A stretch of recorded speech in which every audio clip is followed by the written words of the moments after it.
This is the EWN Podcast Network.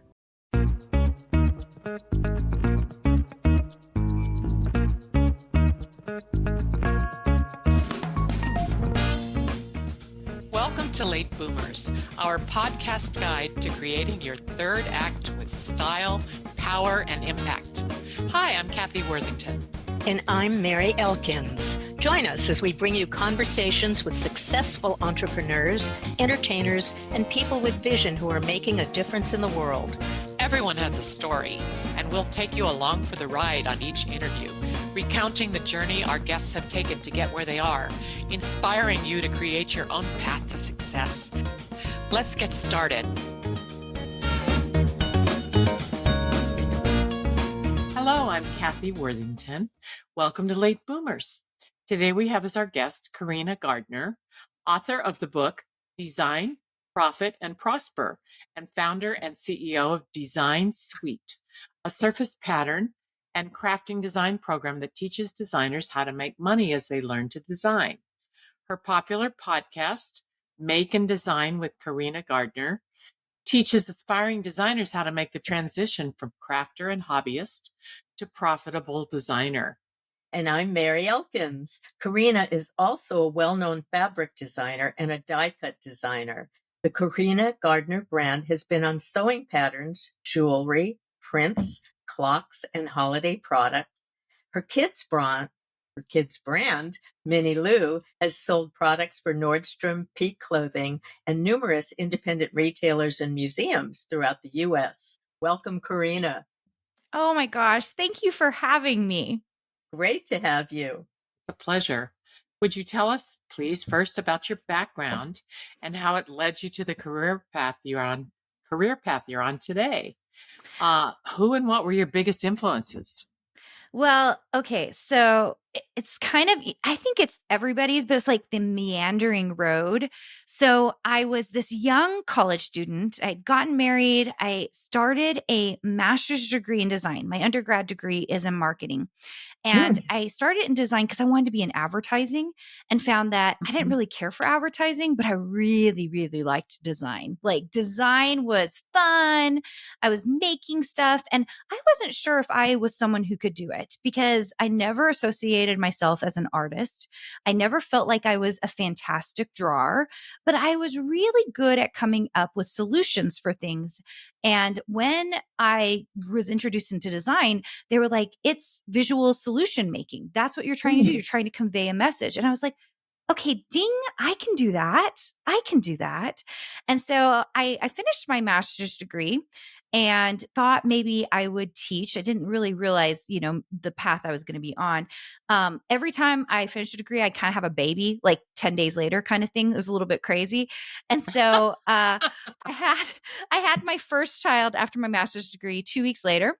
And my professors came to me and said, hey, I know you weren't planning on doing this, but just so you know, you only have 3 classes and a dissertation left if you want to do your PhD. And I was like, well, that sounds like so easy. Okay. That's like the wrong answer. Okay. Like when someone says 3 classes and a dissertation, you should ask the question, how long does a dissertation take? That's the question you should ask. So I said, you know what?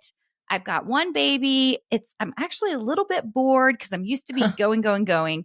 And so I was like, if I can do this, sure, let's do it. So 3 years later, I finished a PhD. Boom, I had another baby. In fact, I was in committee meeting and I was very, very pregnant. Like this baby came, I think 10 days after I went to committee and I was having contractions in the middle of this committee meeting. In the committee meeting. And did you tell them you were? Because it was impossible not to because I had to start breathing and I was like over. Yeah. And they were like, wait, are you going to have your baby right now? And I was like, you guys have made this so stressful that yes, maybe I'll have this baby right now. And I was like, no, I'm going to be good. I'm still not ready. It's going to be fine. And they said, do we need to stop and I was like, no, we are going to finish this right now because otherwise I'll have this baby and I won't finish my PhD.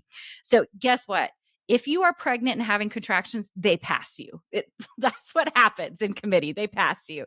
So I had about a month. Very wise. I had Yeah. a month of revisions and finished the revisions, had my second baby, and finished my doctorate. And I loved teaching design. I really did like it. But I just thought, I haven't actually had time to be a designer. So I started a design business. During this time, I still taught at the University of Minnesota and the Arts Institute. That's where I was an assistant professor in both of those areas. And then I started a design business. And at that time, digital scrapbooking was really hot. And so I decided to delve into that world and ended up in the crafting and fabric world. So this is how I kind of ended up in this one little niche that is kind of a weird niche to be in when you have a doctorate in design. But yeah, I'm in crafting, and I was the creative director of a scrapbooking company, and I work now for Riley Blake doing fabrics. Silhouette is a monstrous manufacturer that I work for die cutting files. I've done deals with a lot of different people. I've worked with a lot of different fabric and scrapbooking and paper manufacturers. I've done videos for Michael's stores. So I'm pretty integrated into this interesting little niche. That's interesting because you've built your own niche. Yeah. I mean, this doesn't even exist. But right? also too, you were never doing this as a child. You weren't into design or crafting or anything. It just Mm-mm. happened. I mean, I liked sewing, right? So I liked sewing. So I thought fabric would be fun. I was like the 8-year-old who was breaking my mom's needles on her sewing machine because I did like sewing. But I was definitely self-taught. My mom made me some clothes growing up. We grew up, I wouldn't say poor, but we didn't have a lot, right? I mean, we just didn't have very much. So my mom helped me make she didn't help me make my prom dress, but like my first dance dress. Oh, Like we went to Joann's, we found a pattern, we laid Mhm. it out. And so, my mom would sew with me. The other thing that's interesting is so my mom is actually Chinese.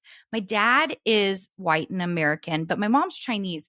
And so I don't speak any Chinese, but she has a very thick accent. She's from Malaysia. She's ethnically Chinese. And so she was learning how to do it at the same time. So it Mhm. wasn't like she learned from her mom how to sew these sewing patterns. She was trying to figure it out. And so the two of us were trying to figure it out together. Oh, that's great because they're all in English and they're difficult. I used to Mm-hmm. sew a lot when I was in school. yeah. Wow. That's Okay. so she's a huge influence on you. Yeah, my mom's Mhm. actually very artistic. So she loves art. Actually, my dad is as well. They're both, and I shouldn't even say artistic. Creative is a better word. I like creative a little bit better than artistic. I think a lot of people get stuck in the labels like they want to be an artist or a fine artist, or they Right. feel like they can't draw. And so a lot of times I tell people like, for the most part, all of us are creative. It's just kind of how we use that creativity. And so when I found design and I realized, oh my gosh, like programs can help me draw, shapes can help me draw. There are things out there, there are cheats to get there. That's when I kind of embraced it. And it's so funny because I illustrate all of my fabric lines. I Oh, illustrate, and yet, I really went into this going, I don't know that I'm like the best drawer. I don't know that I'm the best, creative.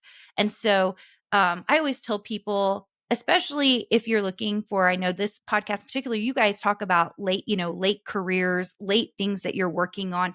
The people that I work with now in our design program, we call them encore careers. They are oh, people who have literally chosen in their regular career, for whatever reason, they're in HR, they're attorneys, they're doctors, they're everything, admins, they're stay-at-home moms, and they're ready to do the next step, and they want to do something creative because they know that life is short. They've already done a lot of things, and they're ready to embrace something that feels interesting, Mhm. fulfilling, and new. I Mhm. love that. I love the word encore and careers. It's perfect. And there's so many people, even who are younger than the second career, who would like to do that as well. And I have a question for you. I'm sure our audience would love to know how to create a business from their passions or hobbies. and I'd love to have a few pointers. Okay. So here's the thing, because I really have had I call it two very main businesses. My first business was creating a design business for myself. And that's what now I teach. That's my second business that we've done in the last 3 years, which is create a program teaching people how to do it. But my first business is what I tell everybody about, because that was the thing that was hard, right? Like, it was hard to start. It was Yeah. interesting and difficult. And so the number one thing you need to do is you need to find someone who's doing exactly what you want to do and model it in some way. So if you're like, I would like to be a fabric designer, go find all the fabric designers out there and go see how they're doing it. Are they getting licensing with manufacturers? Are they selling it digitally online? Do they have Etsy shops with sewing patterns, right? So you could kind of see like the model that exists. And I can just tell you right now, fabric designers, that's what they do, right? They sell usually with a manufacturer, or they have a digital online, and they have multiple streams. So they're also selling their sewing patterns to go along with it, right? Okay. Hmm. Then there are crafters. Crafters will go, and this is what I would tell someone who's like, I love making cards, or I love working in paper, or I love, you can create two different types of shops. You can create a physical shop for yourself where you're selling the goods you make, or you can be designing new things. Like if you're willing to learn technology, like software, like Adobe software, you can sell those things online and then you don't have to ship things, right? So when you're starting a business, especially one that's a creative business, and you know what it is you like to do, first go model, go find the people who are doing it, because I promise there's someone out there doing it. And then second, you've got to really dig in, do the research. Are they making the kind of money you want to make? That's the number one thing, because sometimes people say, well, I just love this thing. And then they can't find anyone who's making enough money doing it. This is the thing I find very especially in the craft industry. Mm-hmm. If you don't find people who are making the kind of money that you want to make, you're going to feel very frustrated. So you either have to do things differently than them. That's something I tell people. Like, you might have to do something totally the same niche, but you're going to have to you're going to have to think outside the box on how you're going to make money doing it. Or go find something else that you're also passionate about. Most of us are passionate about 5 or 6 things. Like, we love, like for me, I love fabric. I love crafting. I love decorating my house. I mean, so there are lots of things that I like to do. It's just a matter of choosing the one that's going to be the most profitable and make the most sense for me to use my time wisely with. I Very think good that applies advice. to every business that you go into. And Mhm. tell us about Design Suite, what it is and how it came about. Yeah. So for about 13 years, I owned my own design business. And the average a designer makes is about $50,000 in the marketplace. So if you came out of the University of Minnesota, which is where I taught, you would probably make $50,000 to $60,000 if you were lucky, working in-house for any number of brands, Target, 3M, like any, I'm naming ones that were in Minnesota with me, right? So kind of that. When I was the creative director of a scrapbooking company, I negotiated deals for designers to come on, and I was able to get them up to about $80,000. Okay. So like, if someone really wants you and you're in a good niche, like some maybe book illustration or something else, if you have a good network, you might be able to have people negotiate to help get you up in Wow. financially. What I teach is the thing I do, which is I design online for myself. That's where I make the most money, in different online platforms and shops. Okay. So those shops, I make a large volume of products and I sell them digitally. And so people use them. I support it with YouTube videos so that people know how to create the things that I'm showing them how to make. So, based on that, I started doing this and I started making anywhere from 150 to $250,000 a year. And people, like, I didn't really tell a lot of people that, but like, they started kind of seeing like some of the stuff I was doing, how I was able to outsource. Like, I had a VA and I had like all this stuff. And people started sending me DMs like, will you ever teach design? And I had taught a little bit of design very early on, Mm. but like, they were like, would you ever consider teaching this, or will you take an intern? That was like the biggest question. Everybody wanted to be my intern. And of Oh, course, they all wanted Yeah. to be my intern. And I was like, no, I'm not doing that. And so finally I kind of caved and I just said, there was a couple of things that happened. First of all, I kind of got a little bored, if I'm being honest. Like 13 years of doing this, I have something like 10,000 products out there. So Oh my like I God. started having to stretch myself to make really crazy things, right? Ooh. And I kind of started thinking about what would it be like to teach in a way I'd never taught before. Could I teach university style online? And that was really, in a lot of ways, promoted by COVID. The fact that so Mhm. many started getting used to the idea of Zoom. Yeah. Before that, people weren't used to it. And so it was a little scary to try to start a program because I really felt like I didn't want to just do a course. Yeah, I could do a course and I could give you a course. But I was like, what would happen if you actually came to a meeting with me and I critiqued your work like I would if you were sitting in my classroom at the University of Minnesota, right? How could I make it so that it felt more like that personalized experience? And that's how Design Suite was born. It was Mm, literally born out of how could we make a program that was live but had course component to it so that we could be looking at everyone's work. Because the problem in design is it's different than maybe like being a lawyer.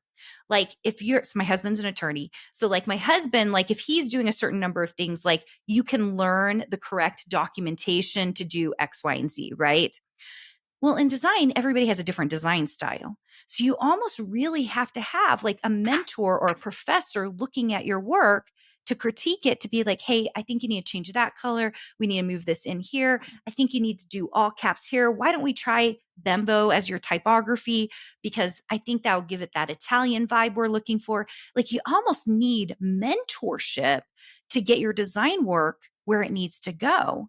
mm, And it Right. needs to be on a more individual level. And I was like, how do we provide that on an mhm. online space? Oh, Mhm. And that's it great. took us a lot of time to figure that out because I can do it Zoom like here, and do coaching. We got Mhm. to a point, this was last year, we got to a point where those meetings were 4 hours long. Oh my And I was like, goodness. because we have so many members in our program now. And I was like, this cannot go on. We can't do it this way. So we now actually have a method of people turning in work and then we do a video.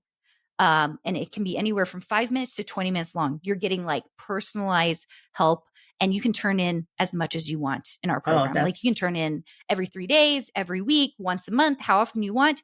And we come back, turn around, my coaches and myself, edit and talk to every single person and their design work. oh, that Mhm. sounds very challenging Right. and very Right. interesting. Would you pull back the curtain a bit on fabric and craft design and tell our audience what goes into it? What does the work entail? Yeah. So we're kind of to the point. This used to not be completely this case. Like in the 80s and 90s, we're still screen printing as designers, right? We're still doing lithography. Some of the things you saw like Toulouse-Lautrec doing in the 1800s. Like we're Mhm. still doing some of those methods. There's like still like printing methods. And then comes along this darn computer. And I will tell you, it's so interesting because the years I was teaching, 2002 to 2006, during that time period, it was like the great revolution in software. There was a semester I was teaching graphic design foundations. I was working on my doctorate. I walk into the classroom 2 weeks early to start working on lesson plans, and my professors all tell me, "Hey, just so you know, Cork took away our licensing. You now have to learn Adobe InDesign, which was brand new." And Whoa. so all of us who were teaching during that time period were learning software as it was coming out. And Mm. now you guys don't see Quark on the market anymore. That was probably one of the worst things they did, right? Because they took away the licensing from college students. Guess when college students leave school and they go start working for people, guess what? They're the ones who determine the software that's bought. So whatever they learn in school is what they're going to be using in their at Target or wherever they're working. Yeah. So guess what they asked for? They asked for Adobe, who's the biggest software platform now. Yeah. Adobe.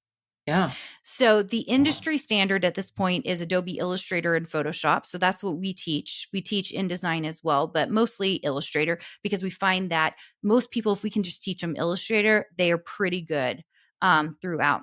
And Mm. so in the fabric world and the crafting world at this point, you have to know Adobe Illustrator. So if you can learn that software, there's a lot of technical components to it, but it's actually easier than people make it. They kind of feel like, oh, it's super stressful. I'm like, it's super fun if you do it slowly, if you do it step by step, and you just get faster and faster and faster in it. So the curtain drawn back is this. You have to know software at this point. It used to not be that way. And almost everyone that gets in it, they're frustrated for about 3 months. Yeah. And then it just starts getting easier and easier and easier. And I will tell you, the thing that has happened that's made it very easiest is the iPad and the Apple Pen. So now we don't require our students to have it, but it sure makes life easier. If they have an Apple Pen with an iPad, they can start usually drawing much quicker because it feels way more regular and normal. And then they can learn production values directly on their computer with Illustrator. So for fabric, when I'm doing a fabric collection, I actually just finished working on a new one that probably won't come out until 2025 because you're about a year ahead of time on fabric designs. So the collection I just worked on probably took me about a week and a half. Most of my time spent on a weekend trying to get it ready to go. You're choosing a color palette. I am particularly known for florals, so I always come out with a floral line. I work for Riley Blake, so there are 6 patterns usually in a Riley Blake line and 3 collections that all kind of coordinate together. So all 18 fabrics need to be able to work together. And my most recent line is behind me. If you're watching on YouTube or something like that, you can see a fabric line behind me. That's some of the pieces, and I'll just grab one. You guys can see it. So this is the master in that collection. Oh, beautiful. Okay. Gorgeous. And the rest of the line is built usually off the master. So based on what I create here, then we're going to create blenders. We're going to create geometric. So there's a damask in this particular line that's going to go along with it. So crafting's a little different, not collections, all usually one-offs. And I feel like I should show you. I wish I could show you the big stuff, but I'll show you just this. So this is like a die cutting file. This is a simple one. And for our people who are just listening, it's a little house. Yeah, it's just a little house, and it's just done with 2 pieces of paper. So you have to think 3-dimensionally flat because you're like doing it all flat, and you have to think, how can I make this into a 3-dimensional piece where you're just folding up all the pieces and hot gluing all the pieces together. Excellent points. I love that. What kinds of challenges have you found working with manufacturers? Okay. I think the biggest thing with manufacturing is just getting the deal to begin with, right? Like most people, they're really excited about it. They want to own a business in fabric, or they want to own a business in, they want to make the planners that Target comes out with or whatever. It is very hard to get a licensing deal. It's almost impossible these days. So if you're thinking you're going to run your business off that, just don't. Instead, I would recommend going online, which is what we teach our designers to do. So you start online, start making money, like actually start making money, which is you can do that online. Working with manufacturers is hard because very often, like if I get really excited about a look or a feel, one of my manufacturers might say, Carina, we like this line. It's not really in your brand, so we don't want to make it. We want you to make something that's a little closer to your brand. So you don't have as much, you have lots of creative freedom, but not as much as everybody thinks you have. I have a couple of little boy fabric lines I did very early on in my career when I still was experimenting with what my brand was all about. And, I don't think there is a chance that any of my manufacturers would let me come out with a line like that now. So I do think you can get pigeonholed after a while. I certainly have seen that. And I also think second lines.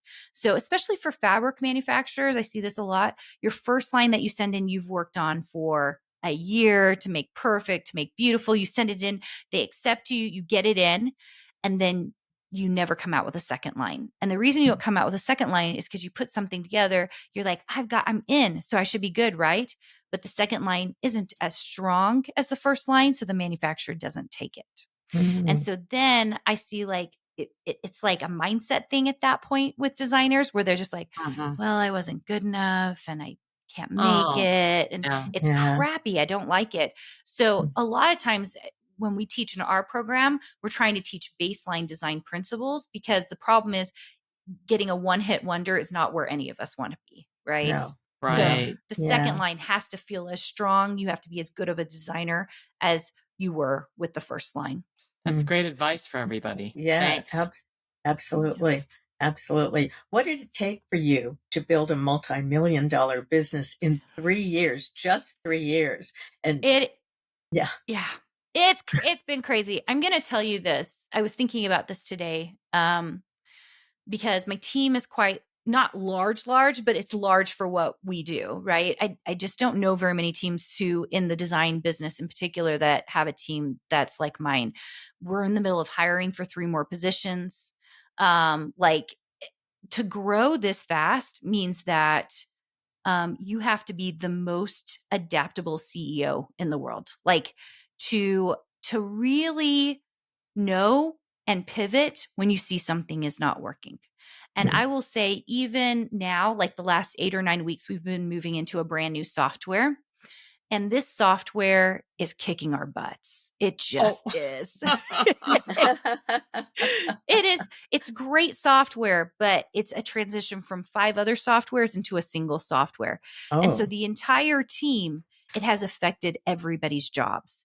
And because of that, when there are little things that don't work here and little things that don't work here, and everyone's frustrated, it's like, oh my gosh, like just today, 2 days ago, texting turned off. And what happened to Tammy today? Her calendar started acting up and showing up things that weren't, was supposed to be in there. So it's like everybody's like all of our processes and systems, like Wow. you're like rebuilding everything. We've probably rebuilt in this 3-year period. We're about to hit 3 years. We've probably rebuilt our processes and systems. I would say at least every 6 months. Ah, You wear so many hats. you I really can't do. even believe it. But how would you tell people to think outside the box to create a business? And also, how might one go about developing a program unique to their skill set? Yeah, I think this is honestly the thing that we need the most in the world right now because colleges and Ah, universities can't keep up with what individuals can actually give and do. So if you are out there and you're doing something special, and I'm saying like it can be as insignificant in your mind that you are probably really excellent at, like pickling, uh, canning pickles. Like it could be that, like that's the thing you love to do. You love canning and you love whatever, you can create a program around that. It's like Uh, so crazy. Not just a course, but a program. Like you can help wow. people, real people individually. And I went into this going, if I can just help one person, it's going to be worth it. And so I really focused on the individual. I think a lot of people nowadays, they think about online, they think about how can I get the most people into my program or my course just to take my course? And I was like, we're going to think about this totally different. We're not going to try to get the most people. We're going to get the most qualified people. We're going to get people who really want this, who are excited about this, and that we can actually change their lives. And it's a totally different way of thinking. I'm not seeing it a lot anywhere else. And that's probably one of the biggest pieces of advice I would give to any of you who are new business owners. I want you to think about yourself and how much money you should or need to make. And then I want you to think about how you can affect lives. Because if you can help one person, and yes, it might be a little bit bigger of a price point, because I will tell you our price point is expensive, but that's why we can do so much touching. Like we can actually help people.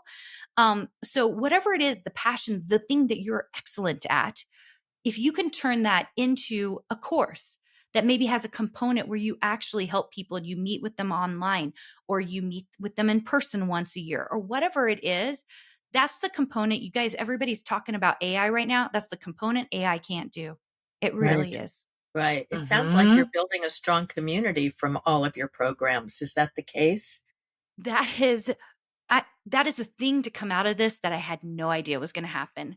Our people will not leave. Like we have people who've been You in the can't whole graduate 3 them. years. They Yeah, won't go. It's a we good in fact thing. Yeah, we It's started good. building upper programs for them because they want, and then they kept saying, Karina, we want to meet in person. So we had 2 live meetings last year. Like we do things to make sure that our people leave our program with friends. And in fact, we know that there are several groups within the groups that we have that they meet in person. They go on vacation together now. They love being together. And a lot of it is singleness of purpose. Like they're all new at design, so they want to be great designers, but they're all creative. They're all smart. They're all working through technology they've never worked through before. So there's a kind of synergy and community that gets built when you're frustrated, but you're getting help. And you see that you're all in the same boat trying to do something. Mhm. And we do a lot of talking about money in our program, and not a lot of programs that are like, I think business programs talk about money, but we're a design program. But we talk about money. We talk about how long it's going to take. We really relish first sales. Like people get on, we use Marco Polo in our groups. So people are talking to each other all the time. So it's a lot of face to face, you guys, in a very weird way because we're all virtual. Everyone feels like they know each other. And they will come on. They'll be like, oh my gosh, you guys, I uploaded my first thing. Oh my gosh, I got my first sale. Oh my gosh, you guys, I just got 50 sales, So there's a lot of winning that's going on. And because of that, and there's also lots of losing. Here's the thing, especially the demographic that you guys know, we are in the age where people are caring for parents. People are caring for loved ones, losses. Someone just recently lost their brother in our community. Last year I sent out flowers to several people who lost their mother. Like this is like, you get to share that. Like this is like your life is part of our design community, whether you're designing or not. Right? Like it's just about creativity and living your life. And so if you can't design this week because your mom passed away, you can't design. You just can't design. And we want to know about it. Hmm. Yeah. Yeah. Wow. And Yeah. talk about the benefits of online education in your field and why you decided to create the online design program. Yeah. I That mean, sounds great to me. it is it's been challenging because I taught in a university classroom. There's a lot of awesomeness in being able to actually be with people, right? When you're with people, you can look over their shoulder at their computer, adjust their Hmm. design work, make it look really good. But I have been surprised. Online in some ways works out better than in Mm. person because there are a couple of things that happen. First of all, you get basically all your coaches and professors at the same time, which, if I go into a university classroom, Hmm. you get one, and you're kind of dictated by one. This way, they get a lot of input. Furthermore, we're at a stage in life where, in some ways, community is as much of a resource for us than just having some expert. Yeah, I might be the expert, but when I say something, but then also your peer, 3 other peers say, I like that. I think you should do it that way. Then you're more likely to use that design and get excited about putting it up and selling it. Right. And so Hmm. I actually think we've been able Yeah. to create a more worldwide community. And we have people in Australia, we have people in Canada, we have people in the UK who are in this program. And it's just a really beautiful thing. I couldn't have reached all these people Mm. otherwise. Yeah. Of course not. That's Yeah. amazing. It's, Yeah, it's so powerful, and everybody becomes your mentor then. Would you tell it's us true. about your book, Design, Profit, and Prosper, and also about your Yes. podcast? Yes. So this is the book I came out with last year, Design, Profit, and Prosper. And it is an easy read. I went and I lectured at a university last year just on a weekend. Like I came in as a walk-in artist. They asked me to come lecture to their students. So I went to the art department and I showed them this book. And I couldn't believe the number of kids who were like, oh, I got your book last night and I read it in 4 hours. I was just done. I was just like, what? That's crazy. It's meant to be an easy read. It has models in it to teach you how to be profitable.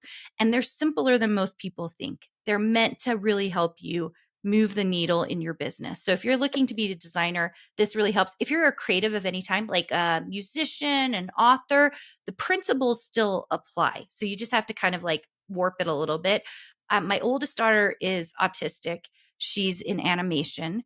My Oh. middle daughter is an author. She's in high school, and then I have a son who's much younger. But the principles we use in Design Suite, we still use the exact same ones we use in authorship, and we use it in animation as well. So if either of them wanted to ever start their own businesses, for creatives, it's pretty much the same thing. It's very often the same thing. It's just really finding your right niche, finding your people, right? And volume. People don't like to talk about this because it feels like it's so much work, but it's volume. I think early in the podcast, I said that I have 10,000 products. Volume is the key to a lot of things. Yeah. But it's so excruciating to keep track of all that. You have to be organized. She has a team too. You have to be organized. Yeah. What about your podcast? My podcast is we started it. It's like 2.5 years old now. I think we're in the 400s, I think, because we do 3 a week. We do 3 a week. Yeah. So making us seem like sluffers. No, you're not. We do 1 a week. Yeah. No, but I love love how you do it. Well, the podcast format is different. That's why. That's the only reason. Yeah. So everyone says, how do you do it? And I said, well, we're talking here for an hour and giving you like a really in-depth conversation. Mine is a little more sound bites. So there might be an episode. Most episodes I would say are 15 minutes long. So it's a shorter format podcast to give you sound bites. A lot of that had to do with the fact that I lost my earbud. A lot of that had to do with the fact that I had a lot of moms who were, their kids were in high school still. They had the last little bit of high school, or they have college kids. And so they're driving and flying and all the crazy things, or they're taking care of grandkids.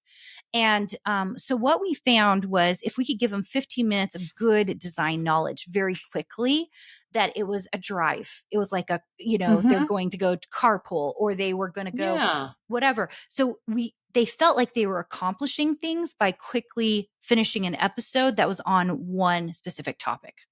And that's so highly motivating for people if they can just get a little knowledge in a short time, go out and do something with it. What would you like our audience to have as a takeaway today, Carina? Oh my gosh. Well, I think the biggest takeaway and the thing I'm seeing over and over and over again for at least my designers, and if you're a creative or someone who wants to start a business in your encore career or we get lots of people who are retired. They're retired and they need to do something and they want to make a little bit of money and they want to be creative. Tons of those. Like I can think of all their names on the top of my head. They're amazing. Some ways they're my favorites because they really exude creativity. Like they're like doing all the things. I want to tell you that it is always possible to create something creative for yourself. It is always possible. I think this whole idea that like we've got to do it early in life or we've got to do it at a certain time of life is actually nonsense. I think you have every right in every stage of life to find what it is you really want to do and to do it. So, and now that we see it all the time, women making money who are starting careers at 65, like to me, that's the most powerful, amazing thing. And the number of people I've seen, like the list that goes around on Instagram of really big retailers, KFC, Home Depot, these are all people who started in their 50s and 60s. And so I think there's so much power in actually starting something you really want to do in your boomer years, in the years that are exciting for you to do what you want to do. And I do have a freebie for you guys. So if you guys want my new book, it's called Make Art That Sells. If you're not on the video, I am going to just pop it up so you can see it. It's called Make Art That Sells. And it is a formula for figuring out how you can kind of put in all these little pieces to get going. And you don't have to buy the book if you just want to get the masterclass for free from me for it. If you go to makeartbook.com and click on the link there for the masterclass, use the code MAKEART and it will zero out the cost of the class for you and you can just take it for free. It's about 6 lessons. it's fun. It's really fun because Make Art That Sells, I decided to pull from artists. So every chapter features an artist. So Van Gogh and Monet and Picasso and Norman Rockwell and Yayoi Kusama. And so if you want to be introduced to some artists or you love some artists, you'll see how I kind of use them just as little examples of why what they're doing can contribute to what you should be doing as an artist. Oh, Oh, I I love love that. that. That's Yeah, great. it's going to be fantastic. Thank you so much. And thank you, Karina. Oh, I'm ordering it. Our guest today on Late Boomers has been Karina Gardner, CEO of Design Suite, podcast host of Make and Design, author of Design, Profit and Prosper, and now Make Art Sells, and head of the Karina Gardner and Minnie Lou brands that you might have seen in stores and museums. You can get in touch with Karina at designsuitecourses.com. That's SUITE. And learn more about her at karinagardner.com or get the masterclass for free at makeartbook.com. Thank you again. And we're grateful to our listeners. And we want to ask you to please subscribe to our YouTube channel, Late Boomers Podcast, where you can watch the video version of our podcast. Also, please subscribe on your favorite podcast platform and give us a 5-star review. Pretty please. We are on Instagram at I am Kathy Worthington and at I am Mary Elkins and at Late Boomers. Let us know if we have inspired you to take action. Thanks so much again, Karina. Thanks for having me, you guys.